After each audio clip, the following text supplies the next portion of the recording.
Sexta, 5 de janeiro. Verso para memorizar. A seguir, Jesus lhes disse: São estas as palavras que eu lhes falei, estando ainda com vocês. Era necessário que se cumprisse tudo o que está escrito a respeito de mim na lei de Moisés, nos profetas e nos salmos. Então lhes abriu o entendimento para compreenderem as Escrituras. Lucas 24, 44 e 45. Estudo adicional. O livro dos Salmos inclui 150 salmos, agrupados em 5 livros.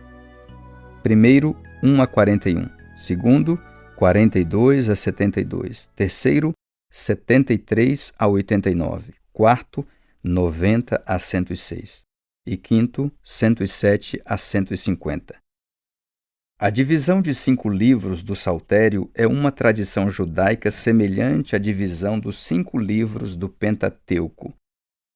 O livro dos Salmos apresenta evidências de algumas coleções já existentes de salmos: as coleções coraitas, a coleção asafita, os cânticos de ascensão e os salmos de aleluia.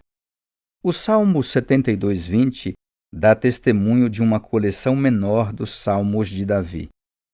Embora a maioria dos salmos esteja associada à época de Davi e ao início da monarquia, 10º século a.C., a coleção de salmos cresceu ao longo dos séculos seguintes, monarquia dividida, exílio e período pós-exílico. É possível que os escribas hebreus, sob a liderança de Esdras, tenham combinado as coleções menores de salmos em um livro quando trabalhavam no estabelecimento dos serviços do novo templo. Os escribas consolidaram os salmos, mas isso não lhes tira a inspiração divina. Os escribas e os salmistas eram servos de Deus, dirigidos por ele. A natureza divino-humana de Salmos é comparável à união do divino com o humano no Jesus encarnado.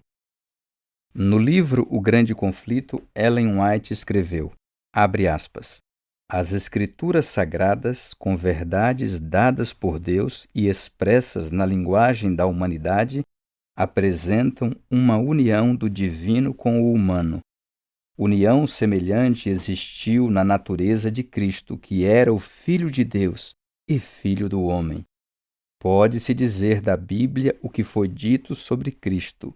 O Verbo se fez carne e habitou entre nós. Fecha aspas.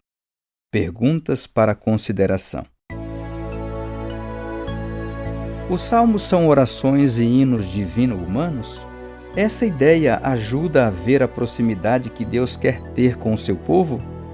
Deus está perto de nós? Algum salmo já falou ao seu coração? O texto trouxe esperança a você?